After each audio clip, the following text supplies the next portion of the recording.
So, Harriet, thank you so much for joining me. I was so excited when I was planning the podcasts. You were the one of the first people I was like, oh, we need to get Harriet on because I have been literally haunting you on the internet for years. So thank you. I'm so happy to be here. Yeah, we've both been such supporters of each other's messages and what we put out there. So yeah, really, really thrilled that you invited me. And we've got another little guest. So would We you like to have, introduce yes. him? This is Fizzy. She's my cockapoo, and yes, Her, we have the sorry. same hair. I am fully aware of that, and she's very sweet and cuddly. And this morning, she just woke up really snuggly, and as we were just preparing to record, she started booping me with her nose, going, "I need a cuddle." So yeah, she's just lying down now. So hopefully, my neighbours won't drive past or anything like that, because then she might join the conversation, which would be exciting. But for Yes, now, she just seems quite tired. we have had dogs on the podcast already. Yeah. Dogs farting as well, Oh, dog's which was farting. Oh, that's exciting. yes, exactly. Exactly. It's the best start of a podcast I've ever seen. And we left it in. Of course, we left it in. Okay. So we had a wee chat beforehand to try and figure out what we were going to talk about today. And we could probably record 20 of these and still not even touch the sides of what is actually needed in this space. But what you said about EDI being too polite on the sex/gender um, issues that we have in organizations. Do you want to elaborate on that for me, please? Yes. What I mean by that, by being too polite, and what we're referring to is issues around inequity between men and women, and inequality, rather than any gender ideology topic that was not what we want to talk about, is that I think that there are major issues that are going on in big organizations and perhaps in small organizations as well that are obscured from view or obscured from the conversation. And that I think that the gap between policy and platitudes, the nice words that organizations have on their website about how they're so inclusive and they're wonderful places for women and da da da. And then the lived reality of what is going on in terms of the culture, that gap between policy, lived experience, and culture is often absolutely massive. And the Mhm. gap between these beautiful policy, these beautiful expressions and values and inclusive statements. Um, and I think that one of the ways that we see this is that when stories come out about the hundreds of thousands of women, and mothers particularly, who've been forced out of their jobs and made to sign NDAs, the number of women, so you and I were discussing the survey and report that I co-authored last year, about this time last year, and to the extent that women are sexualized in the workplace and the problems that this causes.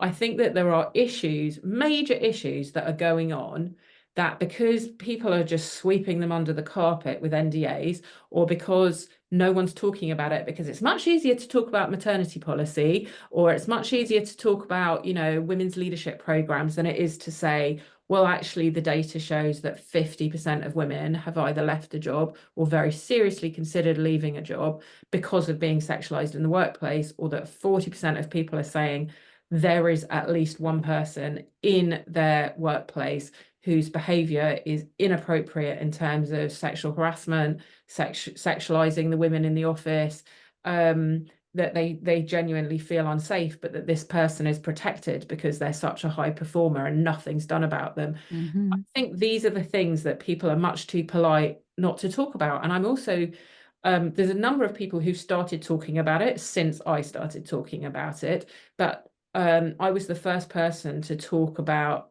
allyship, and specifically male allyship, in terms of the gender equality question, and pornography, right? Because we Mm. know that 90% or something, I can't remember the exact number, but it's very high. It's the vast majority of all pornography, is very violent and objectifying and dehumanizing towards women. And that, we know that more pornography is consumed than every other media, including sports, news, Netflix, Amazon Prime, like the whole lot put together. Way more pornography is consumed than that.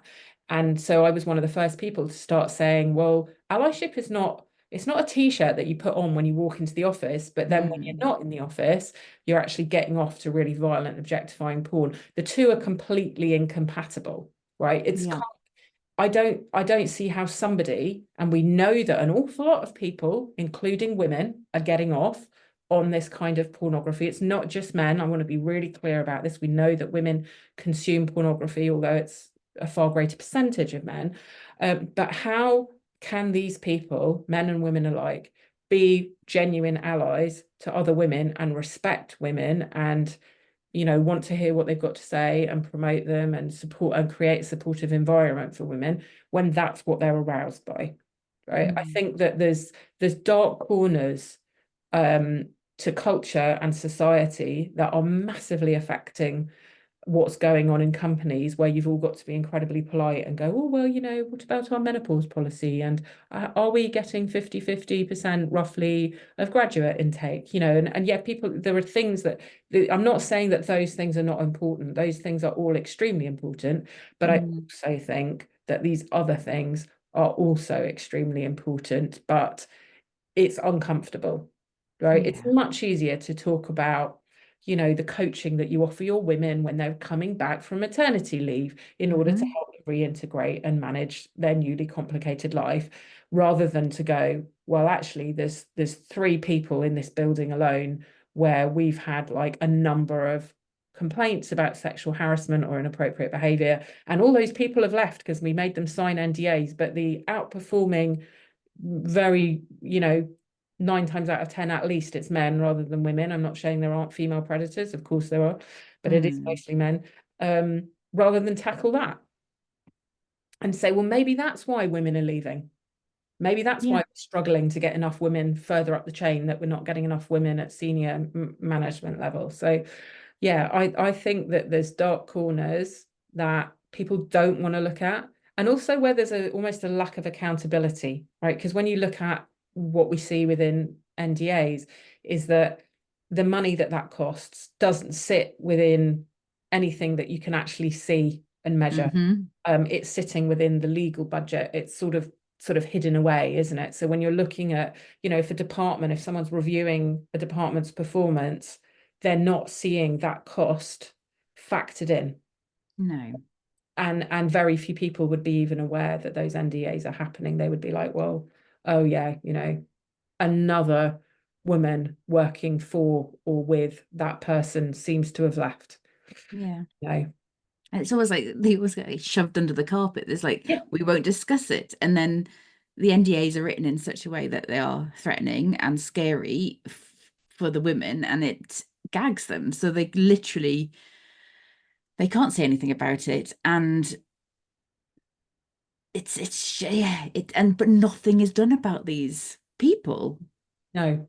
And to be honest, I know I'm sure that some of these things are also happening around issues around race, around many other disability. I know a lot of those around disability, around perhaps neurodivergence, around class issues.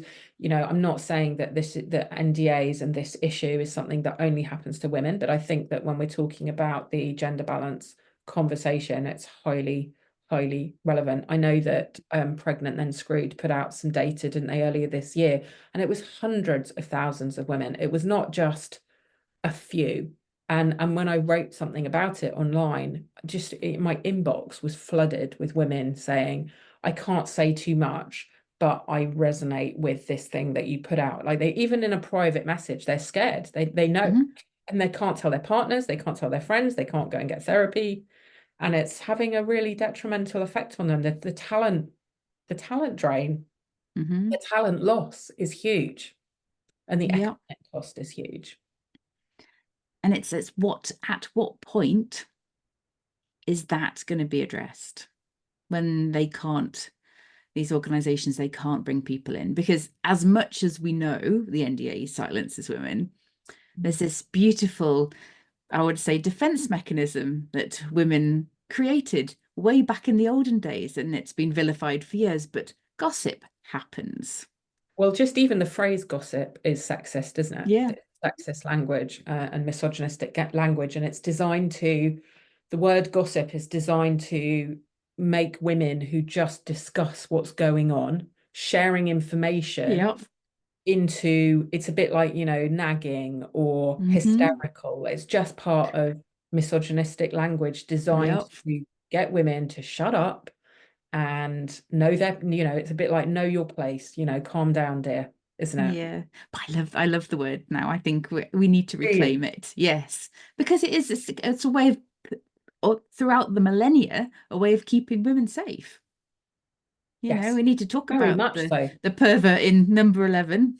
Well, the number of times that people are, women say, they join an organization and they're told, look, don't get in the lift alone with, or Hmm. people will, when someone's organizing the table plan, they're like, right, okay, keep her away from that client or keep her away from that senior person because we don't want that happening to her. People know. Hmm. It's like this story at the moment. We're recording in October, and obviously this is going out in December, I think. But Yeah. the news is absolutely full of the Al-Fayed information at the moment, isn't Mm. it? And just the number of people who knew Mm. and who were complicit through silence or overtly complicit is absolutely terrifying. It's not just the perpetrators themselves, it's everyone around them who's keeping quiet. Yeah. Yep. We had when I worked in the NHS, we had a guy who led the investigation of Jimmy Savile in Wow. in the Leeds hospitals.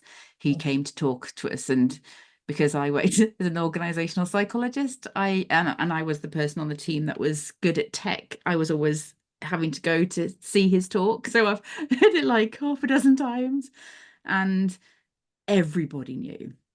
And it's like, Wow. this is how long ago was this? A while. And we still haven't learned our lessons. No, no, because, and I do think that ultimately, um, wouldn't it be wonderful if the world was a fully moral and ethical place? And I know some people prefer the word ethical to moral because they don't like the sort of, religious Religious. Yeah. undertones of judgment around the word moral. But Mm. the fact is that companies exist to make money. Yep. Um, and there's also a bigger conversation that I'm sure you've seen going on online and in lots of different places. There's the big pushback against all things diversity, equity, and inclusion. Hmm. I think companies are there to make money. However, they do need to do that legally.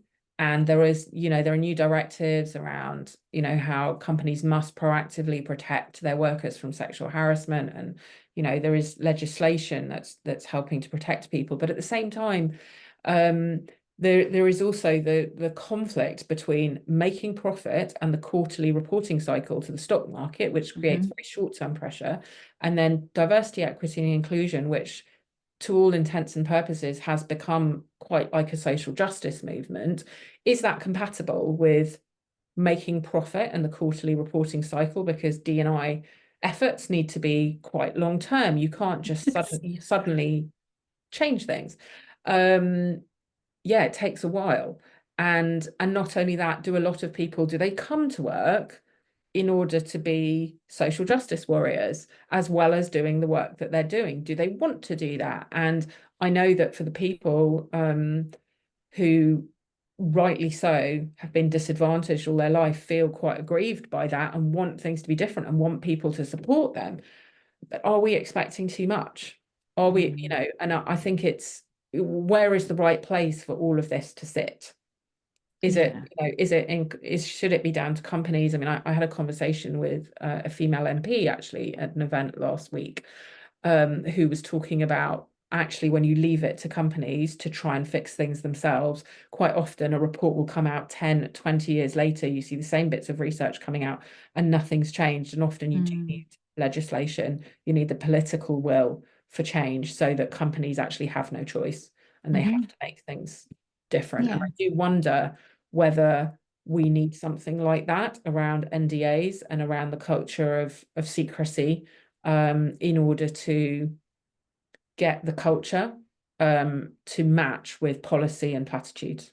I Yeah. wonder whether we need that, whether we need an end to this culture of secrecy and things just being tolerated, and whether it's Jimmy Savile or Mohammed Al-Fayed or whoever, someone who may be nowhere near as bad as that in somebody's office, but who everyone's like, oh God, don't be, you don't want to find yourself in a taxi alone with him, you know. I know. And it's the fact that it's such an open secret. But I love what you said about it needs to be legislation, because if you look at the sort of the race legislation in South Africa, things changed really bloody quickly across there. It wasn't like, oh, let's just, let's put some flags out, have a national day of whatever. It became a, we need to change things. This is the law. You have to do it. And Iceland, in terms, and the Scandinavian countries, are like bloody miles ahead of us. They are. They are. Yeah. Yeah. There was something I was about to say and it's completely exited my brain. So Squirreled you. hopefully it will drop back in at some point. No, it's bonkers. And what we keep saying and what we keep seeing.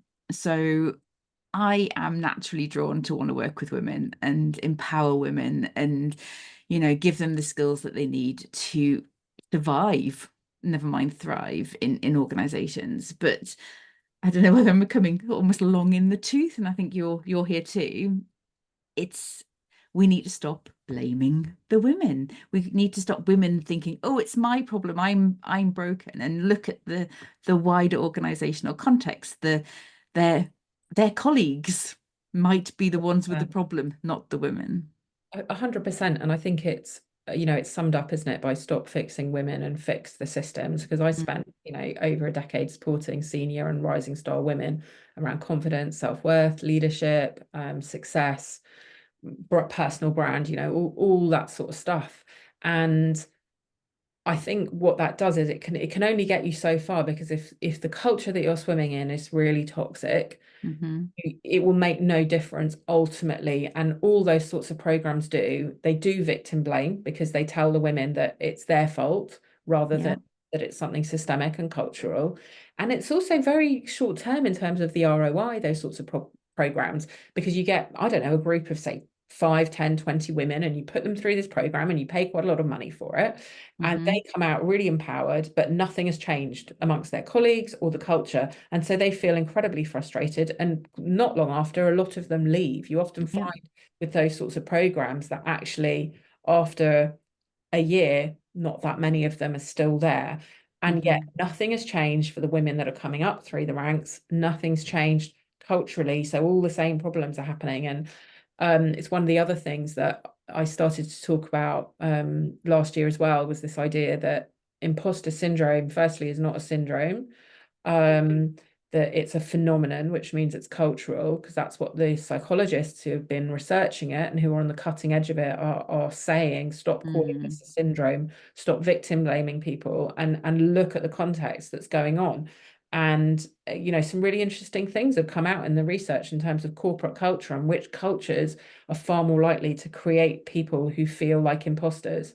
I think that there's so many different things where people are victim blamed, women and minorities, into thinking, well, if only they used a different tone of voice, if only they dressed slightly differently, if only they spoke, if they asked a bit more nicely or a bit more not nicely, right? The line is a bit like how short your skirt could be or long it must be to balance the fine line, so that you're not a slut, but you're also not a prude. You're just right, because it's not, It's subjective, isn't it? it's Somebody subjective. else's You can preferences. actually never get it right. And it's the same with how assertive you are. You can never get it quite right. Yes. It's a game that you can't win. And so I do think we have to fix the systems. But I also think that we need to help young women with not falling in, actually, because I think that it's all great, isn't it, working with organizations, and it's all great working with women and organizations and helping them with that, and helping them to understand the culture and systemic misogyny in society and in every single way. But I think if we can help young girls to see it and to not fall in, I think that's where we'll get some quite big changes further up the line. Yes, that is the hope. So my research at the moment is looking at what happens to these girls. So on average, women are getting better degrees, better grades, they're really thriving in the education system. And then Yes. as soon as they step their little toe into the organization, all of a sudden it swaps. So we are then, we have this imposter syndrome, we have lack of confidence. We're not confident, we're not commercial enough, we're not strategic enough. There's like this like lack, and we absorb this information. I got Mm. told really, really early into my career I'm not good at selling stuff. So that stopped me starting my own business for decades. Yeah. Um, and what is that? What is that specific thing about that context? We know why girls do better at school, because the good girl traits of, preparing and perfectionism and planning and working hard and adapting to authority figures really suits us in Yeah. education. But as soon as you go into work, those skills are not rewarded. No. Well, I think they're rewarded up to a point, because if you Mm. toe the party line, then you're seen as someone who's not going to rock the boat, but it also won't serve you when it comes to progressing your career. No. You'll just be seen as a bit of a mouse, a bit of a walkover, a bit of a pushover. So you think that you're doing all the right things to thrive, and then you suddenly find no one respects you, right? So you Mhm. think you're playing the rules of the game, only to find that you've actually shot yourself in the foot, Yeah. in that kind of like can't win way. And I think it's because the corporate world is still, it's still very, I mean, I hate talking about things as masculine and feminine, because I think that when you dig into it, it's impossible to explain either of them without resorting to very regressive stereotyping, Yeah. which I think is not helpful. But for the purposes of in a shorthanded way explaining things, Mm. it's still the case that traits that are considered typically masculine, and for those that are listening, I've just done the little air doodles, um, whether that's being very outspoken, assertive, pushy, boundaried, non-emotional, apart from anger, which has been rebranded as not an emotion, Mhm. but when men do it, not when women do it, because then they're hysterical. There's ways that you have to behave, and some women they'll go in one of two directions. They'll either become quite masculine, or they can hypersexualize themselves in order to, play that game to win. Yeah. And often when you're young, if you're a graduate, or if you're just right at the bottom rung, and you're that very young age, you might be able to play that sexualizing game and win. Mm. Then it bites you in the foot later, because It once does. again, no one respects you. The women don't like you either because of how you've behaved. And actually, yeah, no one wants to be known for being sexy rather than talented. No. And you even look at, Kamala Harris.